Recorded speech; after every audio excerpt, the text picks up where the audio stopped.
Hi, I'm Andy Temte, and welcome to the Saturday Morning Muse. Start your weekend with musings that are designed to improve financial literacy around the world. Today is September the 13th, 2025.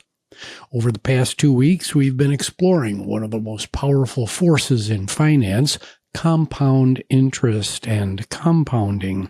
We began with Benjamin Franklin's 200-year experiment and the mathematical foundations laid by scholars like Edmund Halley.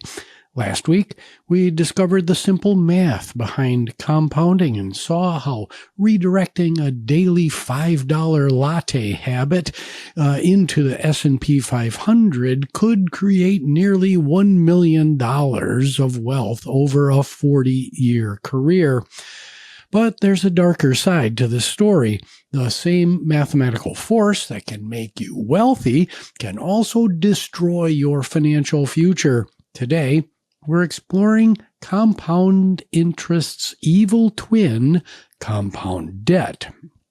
Now, let's take you back to last week and our compound interest formula.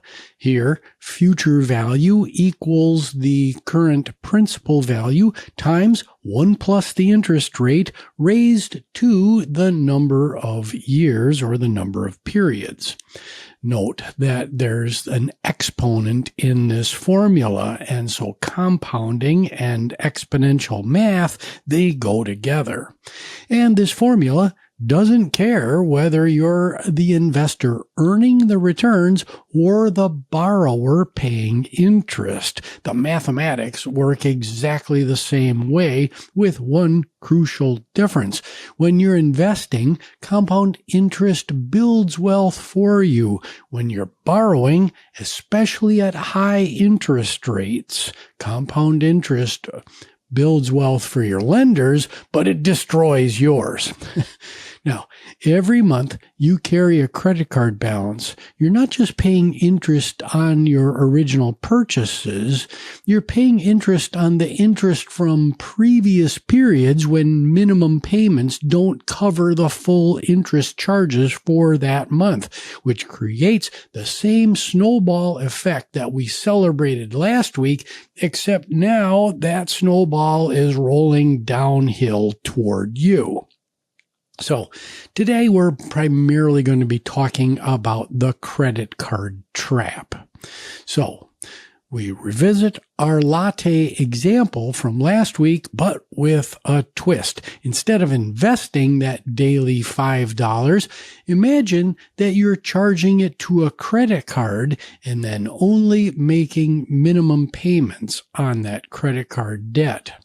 So suppose that you put $5 daily, which is our latte money, on that credit card with a 22% annual interest rate, which is roughly the current average for credit cards.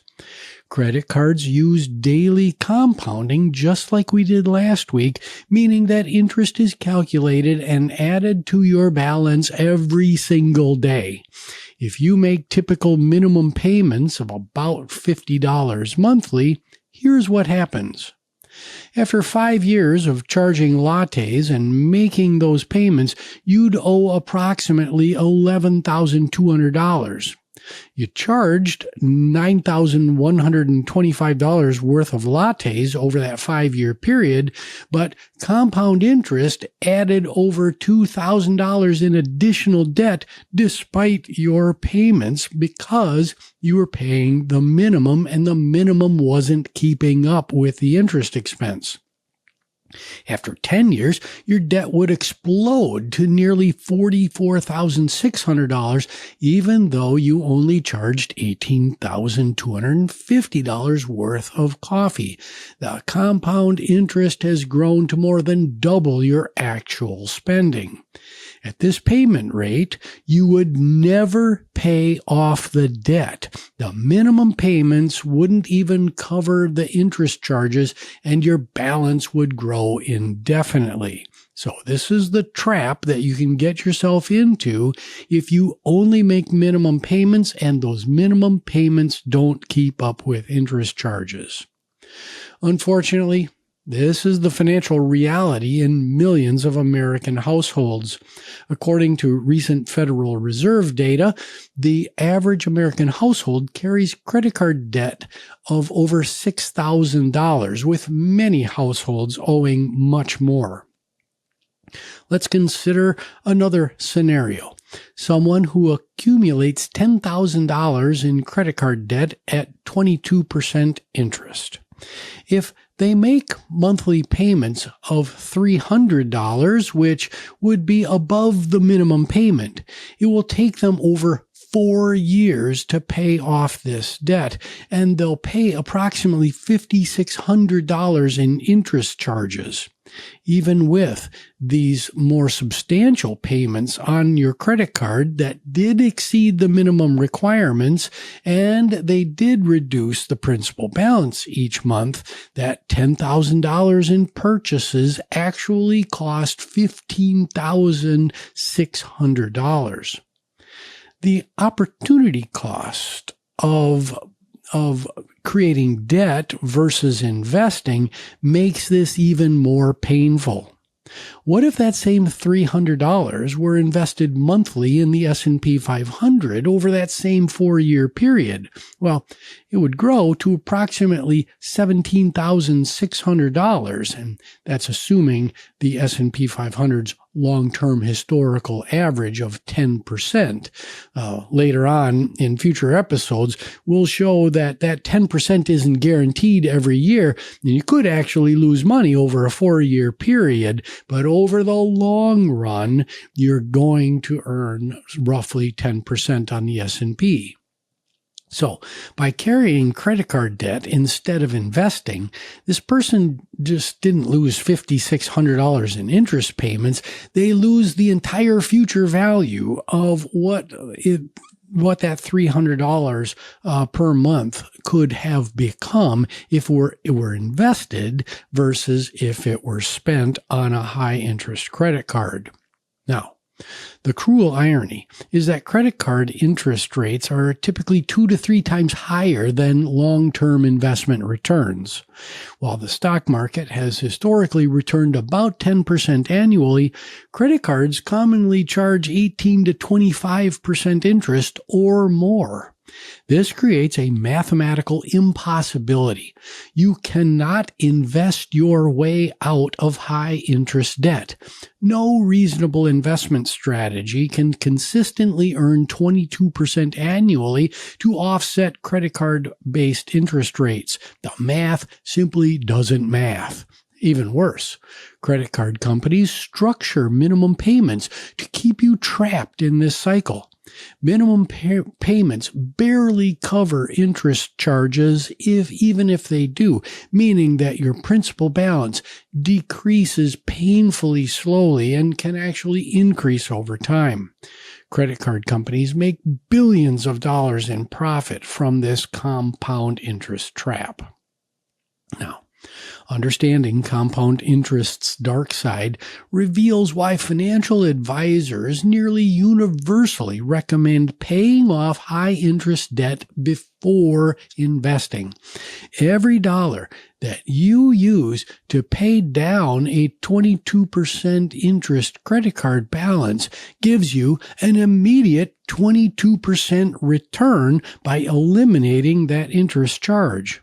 Show me an investment that guarantees 22% annual returns without risk. Well, you can't, because they don't exist. So paying off high credit card debt is one of the best investments that anyone can make.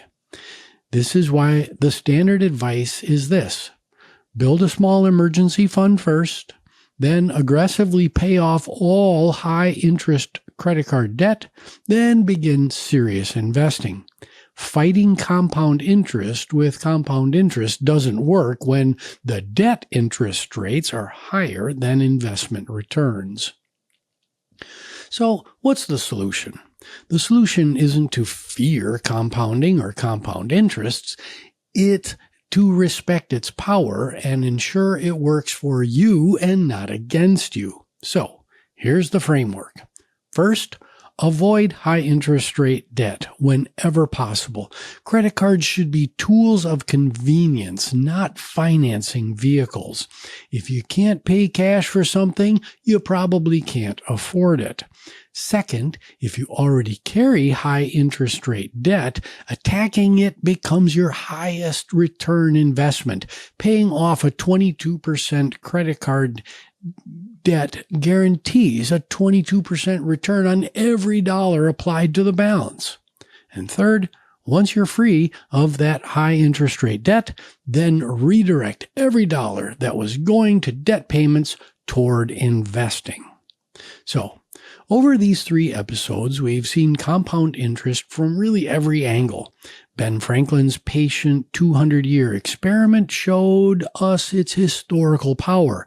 Our latte example demonstrated compound interest's wealth-building potential, and today's credit card scenario reveals its destructive capability. The fundamental lesson is this: compound interest is neither good nor evil. It's a mathematical force that amplifies whatever financial decisions you make. Make good decisions, and it becomes your greatest ally in building wealth. Make poor decisions, and it becomes a relentless enemy that can destroy your financial future. Remember that our series on financial literacy began with numerous episodes on the power of good decision-making. At its core, financial literacy is rooted in making better decisions every day. For now, remember this: every financial decision you make is either working with compound interest or against it. Choose wisely.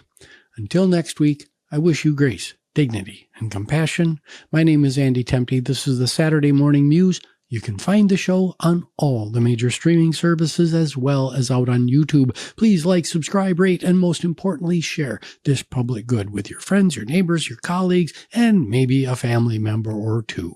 The show is produced by Nicholas Temte. We'll see you next time on the Saturday Morning Muse.